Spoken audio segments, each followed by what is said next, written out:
Area की इस problem को इन्होंने अलग तरह से डिजाइन किया। एक तो मिनिमम ऑफ टू कर्व्स की बात करी पहला इसमें, यानी इन दोनों कर्व को ड्रॉ करना पड़ेगा, और एक्स को रखा इन्हें 0 से लेकर 3 तक। तो ठीक है, इसमें तो कोई प्रॉब्लम नहीं, लेकिन मिनिमम के लिए देखने के लिए हमें दोनों कर्व्स को बनाना पड़ता है हमेशा, फिर उन दोनों में से मिनिमम को ढूंढा जाता है। तो सबसे पहले हम ये काम कर लेते हैं कि y इक्वल टू एक कर्व है यहाँ पे x square plus two, and एक कर्व है y इक्वल टू 2x+2। तो मेरा मानना हमेशा ये है कि सबसे पहले तो हमें ये पता पड़ जाए कि दोनों कर्व क्या है, तो बेटर होगा उसको ड्रॉ करने के लिए। दूसरा, इसमें जब भी एक में लीनियर यानी y में लीनियर और x में क्वाड्रेटिक, तो ये पैराबोला ही बनेगा और कुछ नहीं होगा। अच्छा, स्टैंडर्ड नहीं है, शिफ्टेड पैराबोला है। दूसरा, दोनों लीनियर तो स्ट्रेट लाइन ही है। तो अभी मैं पैराबोला ड्रॉ नहीं कर रहा हूँ। सबसे पहले चाहे कर्व भी मुझे नोन है, तो मिनिमम और मैक्सिमम ऑफ टू कर्व्स या थ्री कर्व्स कभी भी निकालते हैं, तो first of all we should find their point of intersection, and the point of intersection is obtained by solving them. तो सबसे पहले मैंने इनको सॉल्व करा और y की वैल्यू यहाँ पे रख दी x² + 2। तो देखने से ही मिल रहा है कि x की वैल्यू एक तो 0 सेटिस्फाई करेगी और एक आई थिंक 2 सेटिस्फाई कर रही है। 4 बना देगा, 4 बना देगा, चाहे इधर ला के आप जो है इसके फैक्टर कर लीजिए, वही आ जाएगा। तो x इक्वल टू 0 के करस्पॉन्डिंग जो y मिलेगा वो 2 है, तो एक पॉइंट ऑफ इंटरसेक्शन हमारा ये है। और x इक्वल टू 2 के करस्पॉन्डिंग यहाँ पे 2 रखते हैं, तो ये 4 और 2 6 बन जाएगा। यहाँ पे भी 2 रख के देख लीजिए, ये 6 ही मिलेगा। तो पॉइंट ऑफ इंटरसेक्शन हमें ऑब्टेन हो चुके हैं। अब हम दोनों कर्व इंडिविजुअली बनाएंगे और वहाँ पे आपको दिखाई देगा कि दोनों कर्व इन्हीं दो पॉइंट्स पे मीट कर रहे हैं। तो सबसे पहले हमने कर्व बनाना स्टार्ट किया। ये हमारा x एक्सिस है और ये हमारा y एक्सिस है, और यहाँ पर हमें सबसे पहले क्या करना है कि x इक्वल टू 0 ये हमारा y एक्सिस होता है, x इक्वल टू 3 तो यहाँ 1 2 3, और यहाँ पे x इक्वल टू 3 भी ड्रॉ कर दिया हमने। ठीक, अच्छा जी, अब कहाँ पहुँचे हम कि सर ये हो गया। अब ये कह रहा है x 0 से बड़ा रहे और x 3 से छोटा रहे, तो श्योर हो गया कि जो हमारी लाइन बनेगी, जो रीजन बनेगा सॉरी, वो इसके बीच में आएगा। यानी ना तो मुझे इधर कहीं जाना, इससे मेरा मतलब नहीं है, इससे मेरा मतलब नहीं है, ये हमारा ओरिजिन है बच्चों। ये 1 2 और ये 3 है। ठीक, अब आए हम पैराबोला पे। तो मैं आपको बता दूं, जो y इक्वल टू अगर x² कर्व होता है तो ये पैराबोला इस टाइप का होता है, हमें सभी को पता है।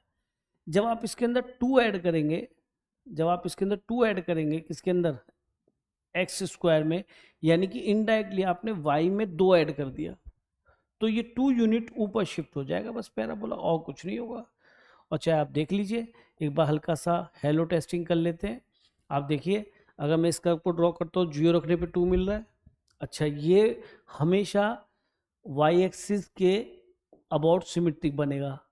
दोबारा बोल रहा हूँ क्योंकि इवन फंक्शन है, x की जगह -x रखने पे वो सेम रहेगा।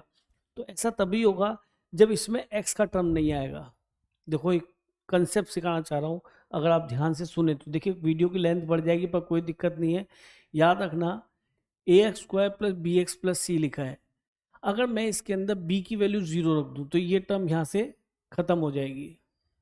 और ये कन्फर्म है, जब भी कोई इस टाइप का पैराबोला होगा तो ये a अगर पॉजिटिव है तो अपवर्ड्स होता है, a अगर नेगेटिव है तो डाउनवर्ड्स होता है। तो अगर हम a को हम +1 लिख लेते हैं और c की वैल्यू यहाँ 2 लिख लेते हैं, तो देख लो पैराबोला इस तरह से आएगा, सिमेट्रिक अबाउट y एक्सिस।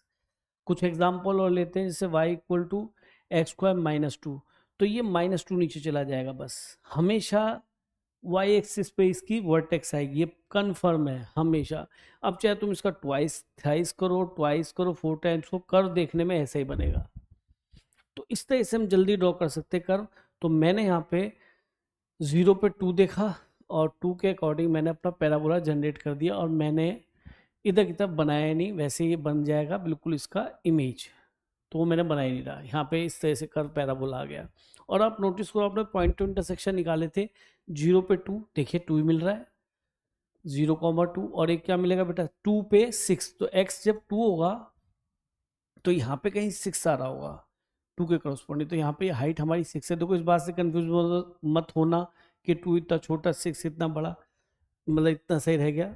भाई ये तो रेशो है, कर्व की बात है, मुझे या तो कर्व थोड़ा नीचे से बनाना चाहिए था, पर चलिए कोई बात नहीं। तो 2 पे वो वैल्यू हमें कितना देगा, 2 पे 4 और 2 6 देगा, ये भी 2 पे 6 ही देगा। तो यहाँ पे लाइन कट करेगी, तो लाइन के लिए भी बहुत बढ़िया हो गया। 0 पे ये 2 देगा, एक ये पॉइंट आएगा जहाँ से लाइन पे तो 2 ही पॉइंट देखने होते हैं, एक पॉइंट ये मिल गया और एक 2 पे 6 मिल गया। तो ठीक है, इन दोनों को ज्वाइन करते हुए हम लाइन ड्रॉ कर देते हैं। ठीक है जी, हमने इन दोनों को ज्वाइन करते हुए लाइन को भी ड्रॉ कर दिया, ये हमारी लाइन बन गई। आगे बनाने की जरूरत नहीं है, पीछे मतलब पीछे बनाने की जरूरत नहीं है, मुझे इधर देखना है। अच्छा एक चीज देख लो कि अब रीजन कौन सा आना है, हमें लाइन, पैराबोला और लाइन, इनके बीच में क्या रखना है कि सर मिनिमम कर्व रखना है। तो मिनिमम कैसे आएगा, जब आप इस पॉइंट, हमेशा क्या करते हैं जब भी मिनिमम ऑफ 2 कर्व देखना पड़ता है तो उनके पॉइंट टू इंटरसेक्शन से परपेंडिकुलर को ड्रॉप कर लेते हैं। तो अब आप देखिए यहाँ से यहाँ तक, यानी कि 0 से लेकर 2 तक, नोटिस करो कि कर्व ऊपर तो है लाइन, नीचे है पैराबोला। तो ये वाला कर्व हमारा डिजायरेबल कर्व है, क्योंकि इन दोनों का मिनिमम देखना है, मिनिमम ऑफ दीज 2 कर्व। तो ये वाला कर्व आ गया। फिर 2 से लेके 3 तक गए। अच्छा एक चीज और कंफर्म करो, देखो हर चीज का देखते चलो। 3 पे पैराबोला ने क्या दिया, 3 पे पैराबोला ने y की वैल्यू दी 3 रखने पे 9 और 2 11। और देखो लाइन हमेशा नीचे रहेगी, तो नीचे रह बनी है मेरी, पता नहीं गलती हो गई हो, फिर भी मैं चेक कर रहा हूँ। यहाँ पे हमें 3 पे ये हुआ, 3 2 6 और 2 8, तो 3 पे ये 8 है। चलो ये अच्छा हो गया। यहाँ पे ये हमारा पॉइंट 2 पे 6 है, तो यानी हमें बिल्कुल सही है, ये 6 हाइट है, यहाँ तक 6 मानी है, और इसके बाद यहाँ पे जाके 8 हो गई। ठीक है ना। अच्छा अब हम 2 से लेके 3 तक गए, तो यहाँ पे पैराबोला ऊपर लाइन नीचे, तो ये वाला कर्व हमारा डिजायरेबल कर्व हो गया। अब इसने कहा कि x 0 से 3 हमने देख लिया था, y भी पॉजिटिव रहेगा, यानी कर्व y को अबव द एक्स एक्सिस बनाना है, यानी यहाँ पे भी हमारा काम नहीं है, ये भी खत्म हो गया, नीचे नहीं जाना इसके। y हमेशा क्या है, 0 से बड़ा, 0 से बड़ा फर्स्ट क्वाड्रेंट में आएगा, यहाँ पे y नेगेटिव आ जाएगा। तो कहता है then area of the region X Y कुछ इस तरीके से होंगे कि x 0 से 3 होगा, तो 0 से 3 x इन सभी जगह हो। यस सर, ये समझ रहे हैं। मैं एक बार और दूसरा कलर लेता हूँ। 0 से 3 के बीच में ये हमारा कर्व है, और x कहीं भी एक पॉइंट उठाइए, यहाँ पे x 0 से 3 के बीच में, यहाँ पे उठाइए x 0 से 3 के बीच में, और y हमेशा 0 से बड़ा है। तो किसी पॉइंट का y कोऑर्डिनेट देखिए तो वो 0 से बड़ा है, यानी कि मुझे फर्स्ट क्वाड्रेंट में रहना है। This is our required area, this and this. मैंने पूरा एक्सप्लेन करने की कोशिश की ताकि आपको कहीं भी डाउट ना रह जाए। अब आगे चलते हैं कि सर यहाँ 0 से 2 तक इंटीग्रेट करेंगे, above the X axis curve है, under the curve above the X axis, तो y dx होता है, सीधा पॉजिटिव ही देता है, मॉडुलस लगाने की जरूरत हमें नहीं है। तो हमने एक काम किया, इसको इंटीग्रेट किया 0 से 2 y of parabola dx plus, तो इस एरिया को निकालने के लिए अंडर द लाइन है, या तो y ऑफ लाइन dx कर लो, या फिर जो है मेरे हिसाब से तो ट्रिपेजियम बनना है। ट्रिपेजियम का एरिया क्या होता है, half sum of parallel side into distance between them. तो यहाँ साफ नजर आ रहा है कि half sum of parallel side, तो एक साइड तो ये आपकी जिसकी लेंथ 6 से यहाँ साफ कोऑर्डिनेट से नजर आ रहा है, और ये कितना है 3 पे 8, तो 6 और 8 14 sum of parallel side into distance between them, वो तो 1 है। तो ऐसे निकाल लो, आसान हो गया है ना। तो ये इसके अंदर y ऑफ पैराबोला रख दीजिए। y ऑफ पैराबोला क्या है, एक्स स्क्वायर प्लस 2, इसको भी इंटीग्रेट कर लेंगे, ये हमारा क्या बन जाएगा, x cube by 3 plus 2x from 0 to 2। तो 2 रखेंगे तो ये हो जाएगा 8/3, 2 रखेंगे तो 4, अपर माइनस लोअर वो सब 0 ही है। तो ये हो गया 4 3 12 और 8 20/3, तो ये बन गया बेटा, और इसको भी ऐड कर दीजिए, कितना है 7, तो 7 ऐड हो जाएगा, तो 7 3 21, तो ये हो गया 41/3। हमें क्या निकालना है, 12 ऑफ ए, तो 12 ऑफ कैपिटल ए कितना है 41/3, तो 3 चौक 12, इसको मल्टीप्लाई कर लीजिए 4, और ये 4 4 जा 16, तो ये 164 आंसर आता है। तो ये इजी क्वेश्चन था, डुएबल था कंपटीशन में, और इसके मार्क्स 4 आप इजीली स्कोर कर सकते थे।